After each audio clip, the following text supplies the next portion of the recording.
Yo, what is going on YouTube? I am Germ here. So just a couple of minutes ago, actually, I'm recording this after the very final last game of the day on Friday, January 22nd. We actually wrapped up the group stage of the first ever LCS lock-in tournament. And honestly, I would say it's been a success so far. Yes, there were some issues with teams and rosters, with visas and an academy team playing and all kinds of craziness going on. A lot of that can be attributed obviously to coronavirus and everything that's going on, travel restrictions and all that. But overall, this has been pretty cool. It's been an awesome little preseason tournament. We've got to see a ton of the new fresh faces in the LCS, a ton of teams, and the games have been very, very chaotic because it's best of ones with new rosters and stuff. But overall, I think it's been pretty entertaining. One of the games today that actually had a lot of people hyped up was Team Liquid against TSM. Now, unfortunately, obviously, for the sad TSM fans out there, this game was very, very one-sided for Team Liquid. And after the game, a ton of people on Twitter, Reddit, and even Jensen himself in the post-game interview had some very, very choice words for TSM that we're going to be getting into and kind of breaking down this whole game and just overall some of our takeaways from the group stage in its entirety. But before we get into that, I just want to mention real quick, if you're not already subscribed, definitely click that subscribe button really quick. It's fast, it's free, it's easy, it helps you guys stay up to date on all my latest content. And I think only 30% of the people that watch my videos are subscribed. So that means 70% of you guys are not. If you do enjoy my content, if you watch my videos frequently, you might as well click the subscribe button anyway. I would appreciate it a ton. That would be awesome. Also, dropping a like on this video if you do want to help support my channel even further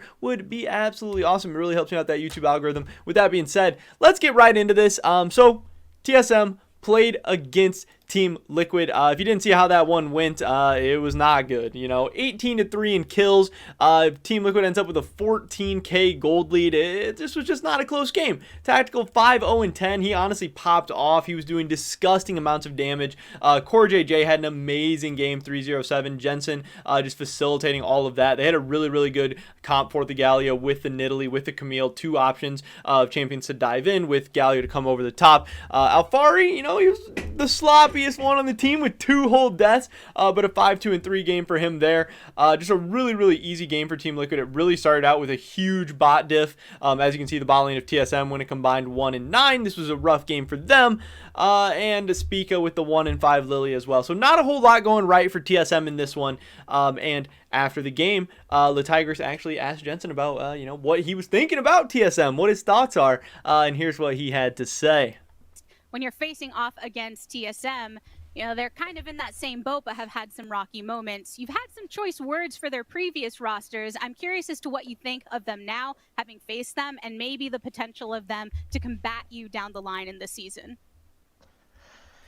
I mean, when I look at the roster, I think they definitely have potential to be a good team. I think that's good. I mean, that's a nice way of putting it because, again, they have potential to be a good team. One, that's him saying they're not a good team right now, which I think most of us would agree with, obviously, especially after TL just gets done pretty much clapping them from start to finish in the entire game. Team Liquid, I think, is an amazing team, and I think as far as North American teams go, I think they're clearly on another level. I think we got a little bit of a reality check for Evil Geniuses today, knowing that they're not that level of team, but then also just seeing, Cloud9's had some issues, 100 Thieves had some issues here and there. So, just because Team Liquid beat TSM doesn't necessarily mean that TSM isn't a good team, but man, they completely dismantled them, and TSM has looked rough throughout the entire group stage. So again, saying they have the potential, meaning a lot of their players are very, very solid, have skill, have potential, but let's see what else he has to say. I don't want to judge them too early on because I think the draft today was trash. It was really easy for us to play against their champs, so yeah, I mean, they didn't really do anything this game, but at the same time, I think it was very hard with the draft, but it's hard to say how they're going to look down the line, but I can see their roster having potential. I think they have some good players, but so, I mean, he ends it with some nice words, at least saying, that they do have a lot of good players, they do have potential, but man, saying straight up that draft was trash. Now, part of this, I think, is pretty funny because we know the Jensen-Bjergsen rivalry goes way, way back, and, he didn't actually say anything about Bjergsen or anything there, but we know that Bjergsen has been in Jensen's head for a long, long time, and anytime he gets a chance to take, a shot at him or talk about him or trash talk him, he always takes that opportunity, and to say that this draft was absolute trash, I think is definitely a shot at Bjergsen, but this one is completely warranted because I think so many people do agree that this draft was trash. He says TSM TSM didn't really do anything in this game, and he is absolutely not wrong yet again.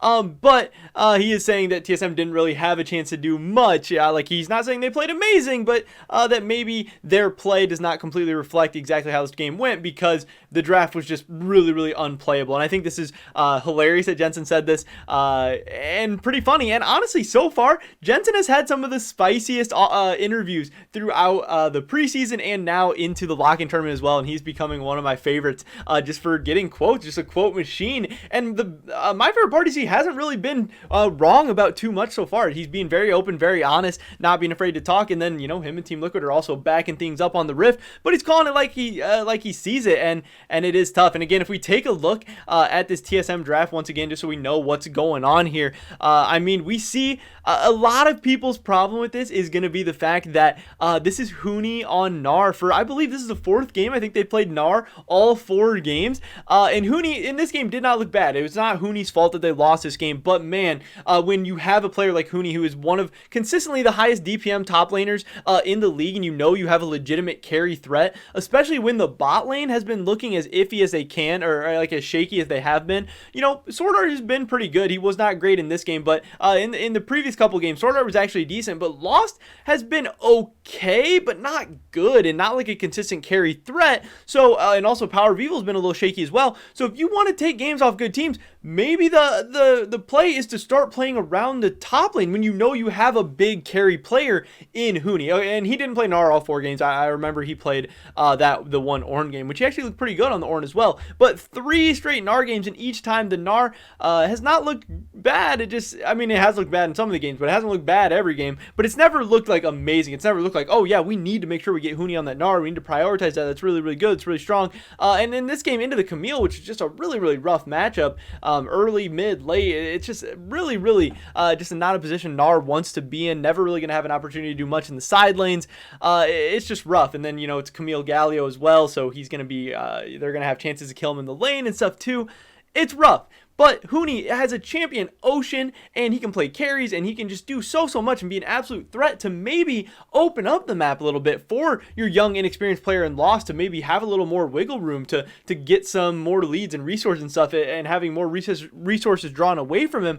I just feel like TSM could be doing so much more with Huni and getting so much more creative with him, rather than just continuing to pick Gnar all over again. When we see a lot of other teams picking Gnar in North America right now and not being all that successful with him. It is working some places in the world. Maybe LPL Gnar is on a different level, but so far, TSM Gnar, Huni Gnar, North American Gnar has really just kind of been lackluster. And again, this was a take all over Twitter. I know LS was kind of popping off with this tweet here saying, TSM with a giga terrible draft again. Pick champs really weak into Camille Galio on B2B3, then unironically pick Gnar in a self-counter lane in which he gets outscaled, and then even picks a support to allow Galio to pivot support on Red 5 and Echo to be picked, etc. And now they're behind 2. So obviously, LS has that big Twitter following. He's always giving his opinions on drafts and stuff, and he's just absolutely tearing apart TSM and Bjergsen and the drafts. I know Dominate came out and tweeted, how is everyone blaming Bjergsen? Coaches do not solely determine draft. Players are limited and cannot play all champs at a high enough level to be picked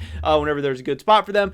I think this is kind of a weird take, because we've heard Bjergsen himself come out and say, and this is obviously just him being a great leader, saying that any issues with anything going on, blame me. If my players are not playing well, that is because, maybe they weren't prepared correctly by me. Maybe our strategy or game plan, whatever, was on me. If the drafts are bad, blame me. I'm going to take full control of the draft, and blah, blah, blah, blah, blah. And to say that players are limited and cannot play all champs at a high level enough to be picked whenever, that is really, really weird, because we know Huni has been around forever. We know he can play so many different champions. We know he's willing to play anything at any time, and we know his champion pool is bigger than Ornn and Gnar. So, again, I get it. You don't want to just blindly throw hate at Bjergsen for these drafts and for kind of the playstyle of TSM, because honestly, their playstyle on the Rift has not looked great either. So if the drafts are bad, the playstyle is bad, what is the coach's responsibility then if it's not time to blame Bjergsen for either one of those things?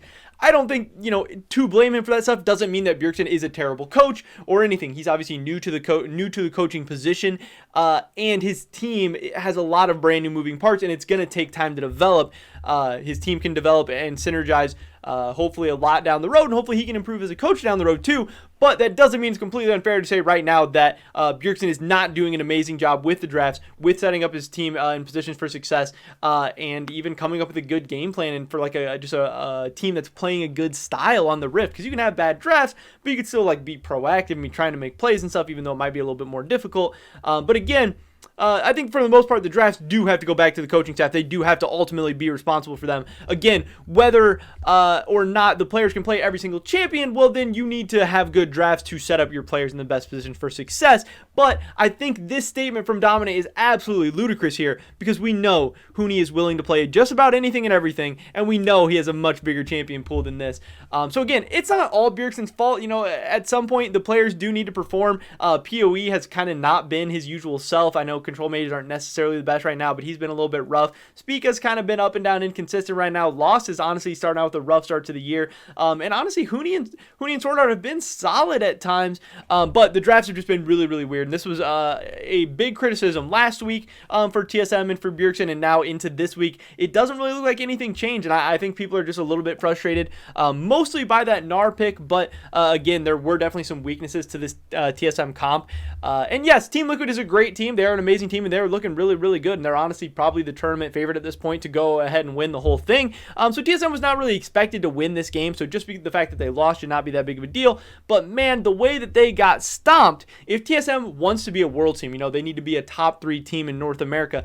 If you're going to be number 3, you got to be able to at least play competitive games with the number 1 team. You can't just get wiped off the Rift and then think you're making it to Worlds or something like that. So again, preseason tournament, I know we say this in every video, we're saying this in every discussion, but it's dumb. You know, this is what we get to see. These teams are trying hard, they're trying to win. It's not like they're just trolling. It was rough. On the other hand, Team Liquid obviously looked very, very good. Santorin's first game coming back with this full Team Liquid lineup. They look like a very, very scary team. They're really coming together well. I'm hoping they can keep this form up and just continue to get better and better as the year goes on, because if they can do that, they're going to be very, very scary. That bot lane is insane. Alfari gives them a whole new wrinkle and dimension of this team, and it really looks like Santorin is going to fit in just nicely with this team and really help enable all their playmakers even further, and that is very, very scary. But again, on the other side, TSM looking rough.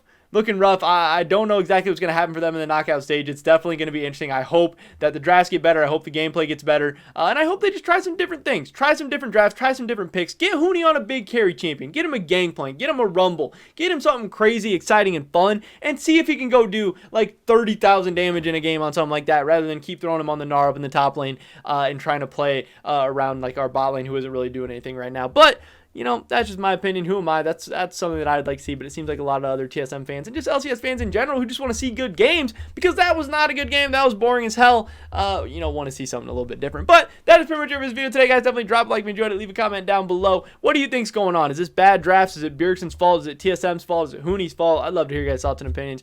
Subscribe, save down on my latest content. Hopefully catch you guys in the next one. But until then, peace!